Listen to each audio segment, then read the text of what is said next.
Candidate physical में पास हो जाते हैं, यानी 1600 मीटर की रेस होती है, जो कैंडिडेट 1600 मीटर की रेस में पास हो जाते हैं उनका उसी दिन एग्जाम कंडक्ट करा लिया जाता है। एग्जाम कंडक्ट कराने के बाद एग्जाम का रिजल्ट भी जल्दी ही दे दिया जाता है, और साथ ही जो आपकी ज्वाइनिंग है वो नवंबर में कंप्लीट हो जाएगी, यानी कि जो बच्चे इसमें सिलेक्टेड होते हैं उनको नवंबर में ड्यूटी पर भेज दिया जाएगा। और ये एक परमानेंट भर्ती रहने वाली है जिसमें आप परमानेंट रहोगे, अग्निवीर नहीं है, ठीक है। नॉन टेक्निकल के पदों पर ग्रुप वाई के लिए कराई जाएगी, और साथ ही मैं आपको ये भी दिखाऊंगा परमानेंट भर्ती है कहाँ पर लिखा हुआ है इस प्रकार से, ठीक है, और कौन कौन इसमें हिस्सा ले सकता है।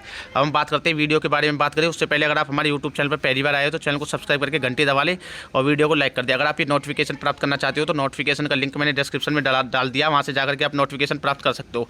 तो सबसे पहले एलिजिबल क्राइटेरिया की बात कर लेते हैं, कौन कौन इसके लिए आवेदन कर सकता है, ठीक है। पहले उम्र सीमा के बारे में बात करेंगे, फिर उसके बाद योग्यता के बारे में कि 12वीं पास कौन कौन कैंडिडेट फॉर्म भर सकते हैं, और 12वीं के बाद अगर आपने बीएससी या डिप्लोमा किया हुआ तो भी आप इसके लिए आवेदन कर सकते हो। तो कौन कौन आवेदन कर सकते हैं, तो सबसे पहले हम मेडिकल असिस्टेंट ट्रेड के लिए अगर हम बात करते हैं तो इसमें जो आपकी योग्यता उम्र सीमा, तो उम्र सीमा रखी गई है जिनका जन्म 2 जनवरी 2004 के बाद हुआ है, यानी कि आपका जन्म अगर 1 जनवरी 2004 को हुआ तो आप आवेदन नहीं कर सकते। अगर आपका जन्म 2 जनवरी 2004 या उसके बाद हुआ तो आप आवेदन कर सकते हो।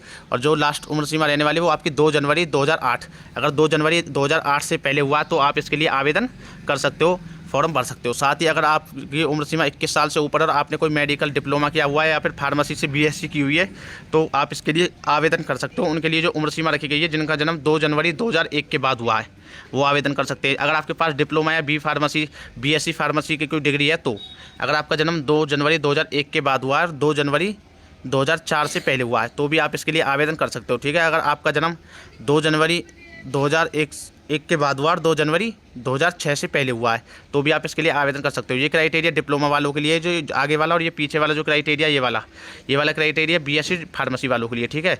तो आप देख लेना कौन कौन इसके लिए एलिजिबल है, कौन कौन आवेदन कर सकता है। अगर हम योग्यता की बात करते हैं एजुकेशन क्वालिफिकेशन की तो 12वीं पास कैंडिडेट इसके लिए अप्लाई कर सकते हैं, लेकिन आपके पास फिजिक्स केमिस्ट्री और बायोलॉजी होनी चाहिए, और साथ में इंग्लिश कंपलसरी है। आपके जो टोटल परसेंटेज है बाकी चारों सब्जेक्टों में टोटल परसेंटेज तो आपकी होनी चाहिए 50%, और साथ ही जो इंग्लिश सब्जेक्ट है उसमें भी आपके नंबर 50% होने चाहिए, ठीक है।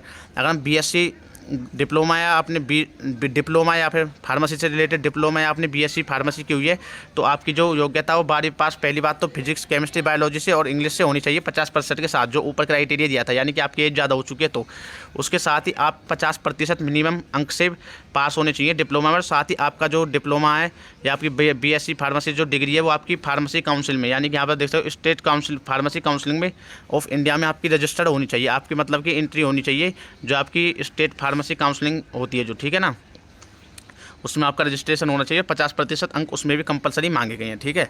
उसके बाद अगर हम बात कर लेते हैं तो इसमें डोमिसाइल इंपॉर्टेंट रखा गया है कि डोमिसाइल की रिक्वायरमेंट होगी, यानी कि किस किस के लिए डोमिसाइल की रिक्वायरमेंट होगी वो भी मैं आपको बताऊंगा। तो सबसे पहले अब बात कर लेते हैं कौन कौन इस भर्ती को देख पाएगा।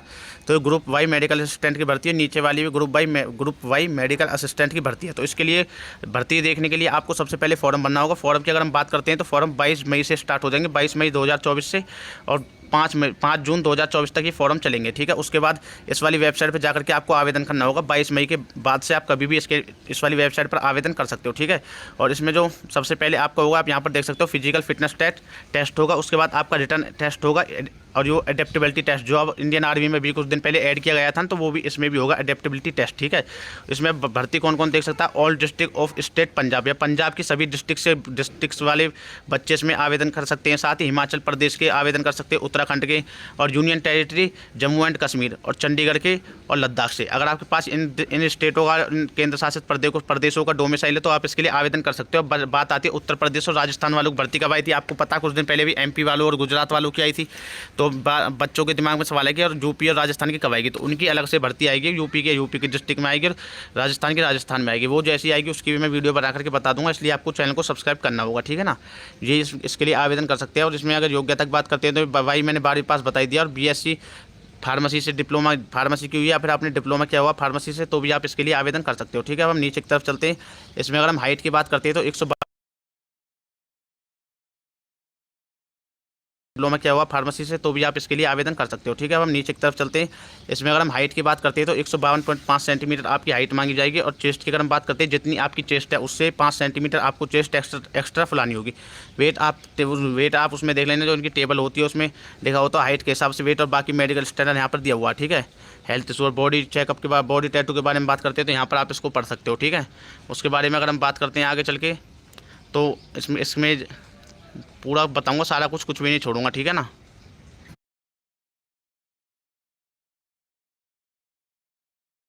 तो फिजिकल फिटनेस टेस्ट में आपकी 1600 मीटर की रेस होगी। जिन कैंडिडेटों की उम्र सीमा 21 साल है, 21 साल से कम है, तो उनकी जो रेस होगी उन्हें 7 मिनट में कंप्लीट करनी होगी 1600 मीटर की। और जिनकी उम्र सीमा 21 साल से ऊपर हो चुकी है उन्हें यही 1600 मीटर की रेस 7.5 मिनट में कंप्लीट करनी होगी। ये इसमें क्राइटेरिया एज का रहने वाला, उसके बाद एज उसमें रेस का रहने वाला। रेस करने के बाद में आपके क्या कराया जाएगा, उसके बाद आप देख सकते हो यहाँ पर एडिशनल 10 पुलअप्स करने होंगे आपको, 10 सिटअप्स करने होंगे, 10 स्क्वाट करने होंगे। ये आपको करने होंगे, तभी आपको फिजिकल में फिट माना जाएगा। उसी के बाद आपका एग्जाम होगा। रिटर्न एग्जाम में आपका क्या क्या पूछा जाएगा आप यहाँ पर देख सकते हो सारा कुछ। हिंदी इंग्लिश दोनों लैंग्वेज में आपको ये टेस्ट देखने को मिल जाएगा। साथ ही इसमें 20 क्वेश्चन आपके इंग्लिश के देखने को मिलेंगे। जो आपके वाई ग्रुप का सिलेबस होता है सेम वही रहने वाला। रीजनिंग और जनरल अवेयरनेस आपकी 30 नंबर की आने वाली है, ठीक है। टोटल 50 प्रश्न आएंगे। अगर हम नेगेटिव मार्किंग की बात करते हैं तो 0.25 मार्क्स नेगेटिव मार्किंग रहने वाली है, ठीक है। और एक क्वेश्चन सही होने पर 1 नंबर मिलेगा, गलत होने पर सही वाले प्रश्न में से 0.25% अंक काट लिया जाएगा। उसके बाद आपका एडेप्टेबिलिटी टेस्ट होगा, ठीक है। और सबसे पहले आपका फिजिकल होगा। सिलेक्शन प्रोसेस भी यही है इसमें, ठीक है। और जो कैंडिडेट फिजिकल एग्जाम में पास हो जाते हैं उनका जो आगे पीएसएल होगा ना, वो पीएसएल की जो डेट रहने वाली है इसमें आप यहाँ पर देख सकते हो। इसमें 11 नवंबर दी हुई है। लेकिन पीएसएल जो होता है वो आपका फाइनल सिलेक्शन होता नहीं है। लेकिन जो आपका फाइनल सिलेक्शन होता है वो इनरोलमेंट लिस्ट होती है। और इनरोलमेंट लिस्ट जो आएगी, यानी कि इसकी जो इनरोलमेंट लिस्ट देखने को मिलेगी 28 नवंबर 2024 को, यानी कि 28 नवंबर 2024 को इनरोलमेंट लिस्ट आ जाएगी। कॉल लेटर आपको भेज दिए जाएंगे और आपकी ज्वाइनिंग होनी स्टार्ट हो जाएगी, ठीक है। ये इसमें अब मैंने आपको सिलेक्शन प्रोसेस भी बता दिया। और देख लेते हैं कुछ रहा हो तो। और इसके लिए जैसे ही आप 22 मई के बाद से रजिस्ट्रेशन करते हो, तो रजिस्ट्रेशन करने के बाद में क्या होगा, जैसे इसकी लास्ट डेट रहने वाली है 5 जून। 5 जून के 15 से 20 दिन बाद आपके पास एडमिट कार्ड आना स्टार्ट हो जाएंगे बच्चों के पास। जिनका भी एडमिट कार्ड आएगा तो समझो उनके लिए, उनको फिजिकल के लिए बुलाया जाएगा। ये एक अच्छी वैकेंसी और परमानेंट भर्ती रहने वाली है। आपको लिए एक गुड अपॉर्चुनिटी है अगर आप इसके लिए भर्ती देखते हो। तो यहाँ पर आप पढ़ सकते हो इसे, the selection test for note for selection as commission officer. ना तो ये कमीशन ऑफिसर की भर्ती है, और ना ही ये पायलट की भर्ती है, और ना ही नेविगेटर्स की भर्ती है, और ना ही ये अग्निवीर वायु की भर्ती है। यानी कि आप यहाँ पर देख सकते हो इन्होंने क्लियरली मेंशन किया हुआ कि ये एक परमानेंट भर्ती है। क्योंकि मेडिकल असिस्टेंट की जो भी भर्ती होती है वो सभी परमानेंट होती है। ये मेडिकल असिस्टेंट के पदों पर ये भर्ती कराई जाएगी। जैसे आप उसमें देखते हो ना, आर्मी में देखते हो नर्सिंग असिस्टेंट की भर्ती निकलती है, उसी प्रकार से मेडिकल असिस्टेंट की भर्ती निकलती है। अब आपके दिमाग में आएगा इनका काम क्या होता है। इनका काम ये होता है, जो आपके सेंटर होते हैं वहाँ पर जो वो बनी होती है ना आपकी, जैसे छोटी मोटी वो बना देते हैं, फार्मेसी बना दी, जैसे डिस्पेंसरी वगैरह हो जाती है, डिस्पेंसरी में आपकी जॉब रहेगी। या डिस्पेंसरी में आपको दवाई देने के लिए रख लिया जाएगा। जैसे छोटी मोटी प्रॉब्लम हो जाती है, या फिर कहीं पर कहीं जैसे पहाड़ी एरिया में जाते हैं तो वहाँ पर इनको भेज देते हैं। तो इसलिए परमानेंट भर्ती होती है। इनकी ट्रेनिंग भी लंबी थोड़ी चलती है, इसलिए परमानेंट भर्ती कराई जाती है, ठीक है। अगर कोई डाउट है तो आप मुझे मैसेज कर सकते हो। इंस्टाग्राम का लिंक मैंने डिस्क्रिप्शन में डलवा दिया, वहाँ से जाकर के उत्तर प्रदेश